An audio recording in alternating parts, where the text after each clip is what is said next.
Hi everyone, in today's lesson we're going to talk about left Riemann sums. Our goal for today will be to calculate the estimated area bounded by the x-axis and the curve using left Riemann sums. Then we're going to use integration to find the exact area, and then we're going to find the percent error between the actual and the estimated areas. Alright, so for part A, it says use left Riemann sums to calculate the estimated area bounded by the x-axis and the curve using three rectangles over the given interval. So here's our function and here's our interval. So the first thing maybe that we want to do is draw a picture. So pause the video, try drawing the picture, draw the table of values, and then hit resume when you're ready for the answer. Okay, so this is what I got. Alright, so now just remember that this is a sketch, so it's not perfect, and it's okay, because I don't expect you to graph exactly up to 36 or 25 or 16. Those are pretty high numbers, so the sketch is really sufficient. So the first thing next that we want to do is calculate our width.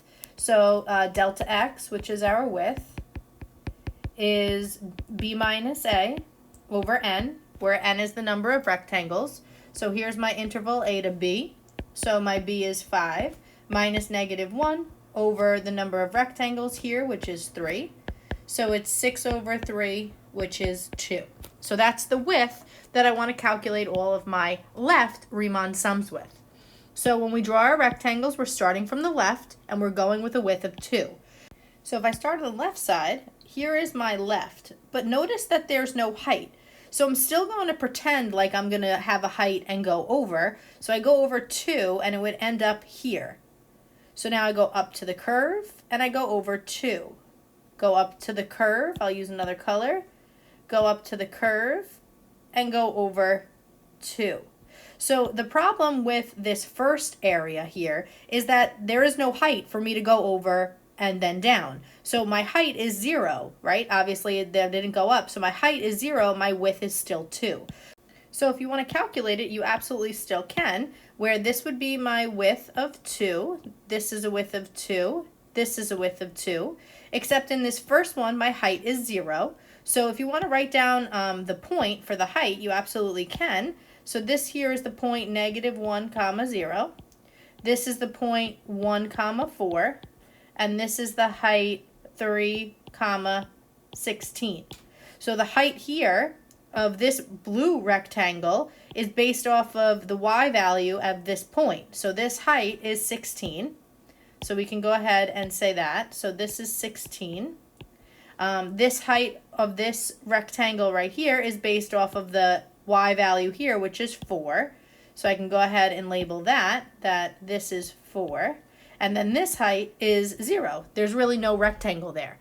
So if you want to calculate the area would be 0 times 0, or 0 is the height, the width is 2 if you want to do that, first one. The height of the second one is 4 with a width of 2. The second one is a height of 16 with a width of 2. So when you multiply those two together, you get your 0, which you don't have to include that one, and then plus 8, and then plus 32. And if you add those up, you should get an area of 40. And if we're talking about 40 area, it should be units squared. So 40 units squared would be my area. Okay, so now let's do part B. Part B is asking us to use integration in the calculator to find the exact area. So if you remember, using integration, we're going to use definite integral from the interval of -1 to 5 of x squared plus 2x plus 1 dx. So take a minute, pause the video, and get an answer, and then hit resume when you're ready. Alright, so I actually got an area of 72 units squared, and you know that number is way off from this number of an area of 40. And you can tell that this is an underestimate. Like all of this area here is missing. This area is missing, and this area is missing. So it's clear that this estimated area of 40 should be a lot less than this exact area if we were to get it more exact. All right, so let's do our percent error. So here, our percent error is the absolute value of the actual or the exact, so 72 actual, minus the measured or the estimated, all over the actual. And then don't forget to times it by 100. So take a minute, plug that in, and then hit resume when you're ready for the answer. Okay, so I got 0.4 repeated. And if we move the decimal 2 places to the right to make it a percentage, we get approximately 44.4, which reduces to about 44%. That is a huge error when using Riemann sums. So it's looking like using the calculator obviously gives us a more exact answer. Let's look at the same example, but now let's change things up a bit. And now I want to use 6 rectangles. So I'm just like we did in the other video, I'm thinking the more rectangles we have, the more exact the area would be. So let's draw the picture one more time with the table. If you want, you could try to calculate it all using 6 rectangles and then hit resume when you're ready for the explanation. All right, so here is what my graph looks like.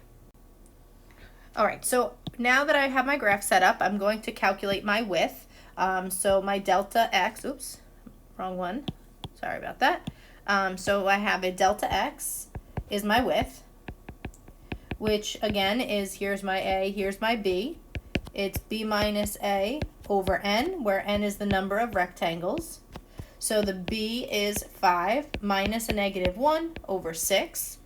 And that simplifies to 1. So lucky for us, we're only going to have to go over one spot. So we're going to start from the left side of the interval, which is still here, except now we're going to go over 1. Now, if you notice, again, we're still at the same spot here. There's no height. So this is my width of 1. So we're kind of just going to skip that one. And we start the next one right here. We go up to the curve. We go over 1. Next one, we go up to the curve and over 1. Next one, up to the curve and over 1. Next one, up to the curve, over 1.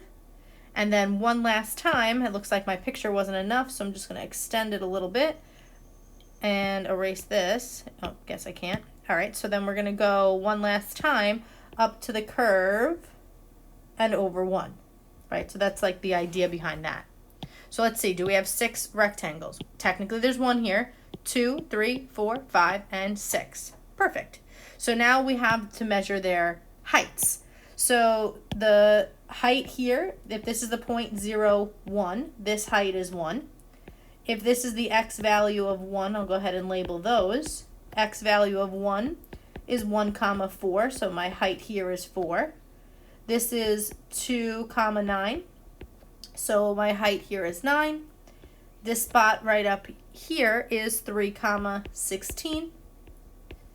So this height here is 16, and this height is 4, or excuse me, x value is 4, and my height is 25.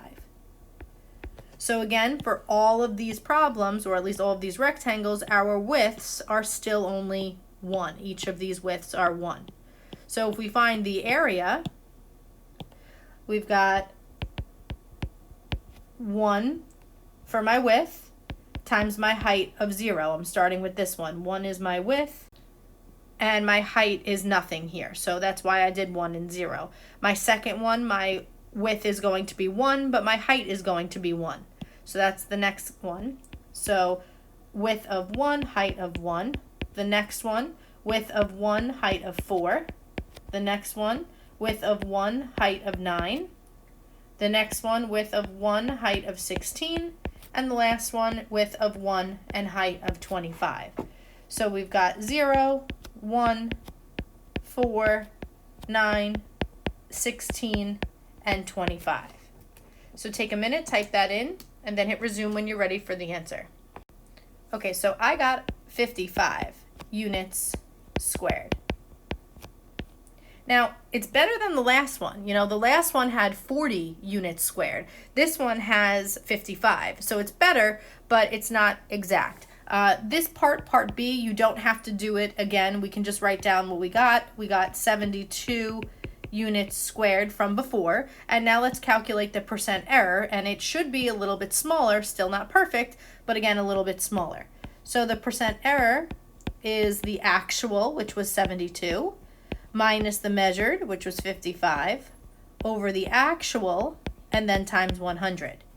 So 72 minus 55 divided by 72 is 0.2361. And then to multiply it by 100, I take the decimal, move it 2 places to the right, and I get approximately 24%. So I pretty much almost halved my percentage of error by increasing the number of rectangles from 2 to 6. So again, better, but still not perfect. This is obviously going to be our best interpretation of the area rather than using Riemann sums.